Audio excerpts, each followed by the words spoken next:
The new F1 movie trailer is looking like my movie of the year, and it only took 2 minutes and 29 seconds to convince me.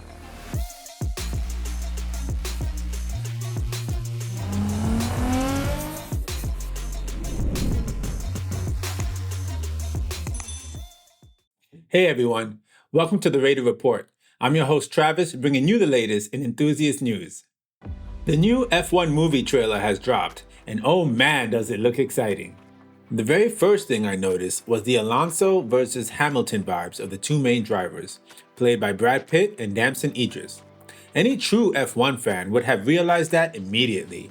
If you don't know, Fernando Alonso and Lewis Hamilton had a legendarily combative 2007 campaign as teammates. The movie doesn't map the exact scenario, as Alonso at the time was a two-time world champion at the peak of his powers, but the parallels between Pierce and Hamilton are much more clearer. Hamilton was a phenomenally talented driver facing a frosty welcome from veteran teammates. Another nice gem in the trailer is the appearance of the 1987 Lotus 99T.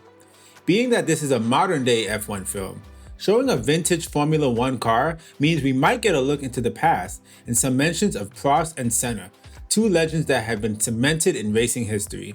Another moment in the trailer to highlight is what appears to be a fiery crash at the 2 minute and 12 seconds mark. What immediately came to me was Grosjean's terrible crash and lucky escape that occurred in 2020. I'm sure it also pays tribute to other racers, such as Niki Lauda's near-fatal crash at the 1976 German Grand Prix, or many others who tragically lost their lives in horrific fashion doing what they love. I wonder if the crash showcased in the trailer will be a callback to any of those previous moments in F1 history. Seeing crashes like those brings extremely powerful emotions and needs to be handled carefully, a point in the movie that will surely be tear-jerking. But the most exciting part about this film to me is the cinematography. All those onboard shots just look fascinating. The brakes lighting up as they're coming into a corner, the weaving trying to pass an opponent, and the sense of speed all being captured on camera is something that I really would like to see implemented in the actual F1 camera shots. It makes everything look so much more dynamic and thrilling. I could easily watch an entire race in just the onboard shot alone. As for the actors, I think Damson Idris playing Joshua Pierce, or Hamilton in my head, is a good choice as Idris has shown himself to be quite a good performer. Brad Pitt is without a doubt a star actor, but I think his position would have been better played as the team boss rather than the has-been.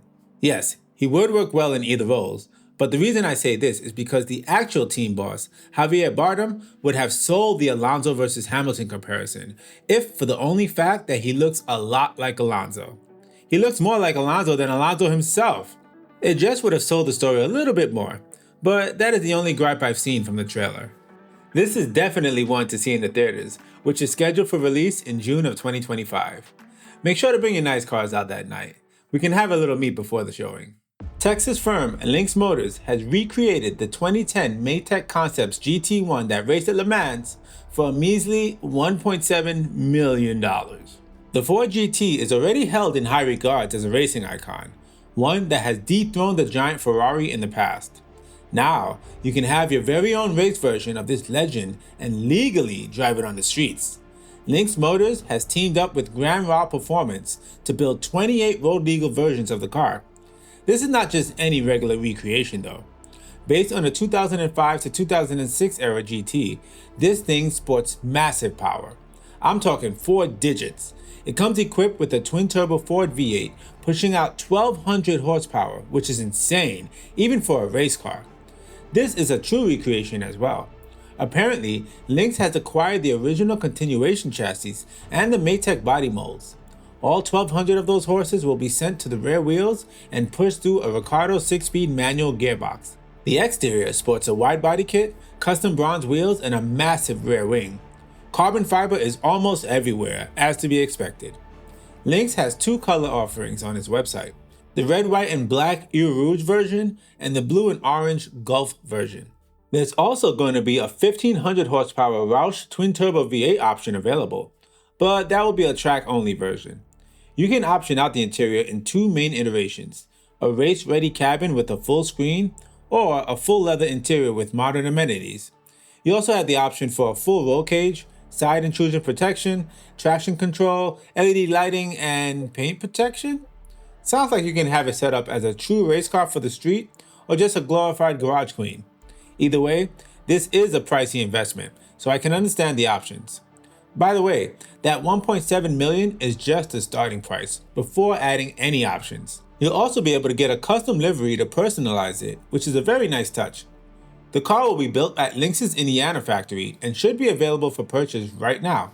Not sure if any are still available, but if you have $1.7 million burning a hole in your pocket, you can inquire directly with Lynx Motors on their website. Porsche has promised an additional flagship model for 2025, and only one car makes sense. The 911 GT2 RS will be gracing the 992.2 chassis.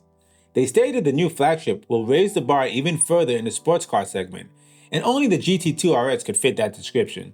The last GT2 RS debuted 8 years ago in 2017 for the 991.2 generation, and is known for pushing their GT cars to 11 out of 10 on the scale. With 700 horsepower, it remains the most powerful 911 variant ever, and it's time for it to return to the helm. But how will they be able to surpass the previous power figures? Well, it's rather likely that the GT2 RS will employ tech from the new GTS models with their T-hybrid setup. It would make the most sense for the progression, as they have already tested it on the GTS with great results. Porsche hasn't released any information to the public, so all of this is just speculation, but it makes the most sense based on their history. On top of the GT2 possibly returning for this year, Porsche also said the third of 4 Heritage Design strategy cars will also arrive.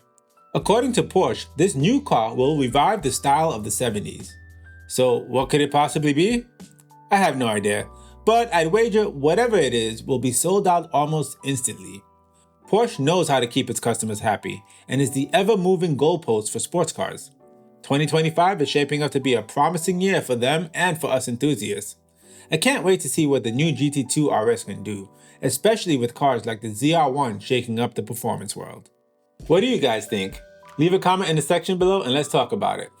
That's all today for the Raider Report. Be sure to check out last week's video and subscribe to stay updated for the latest enthusiast news.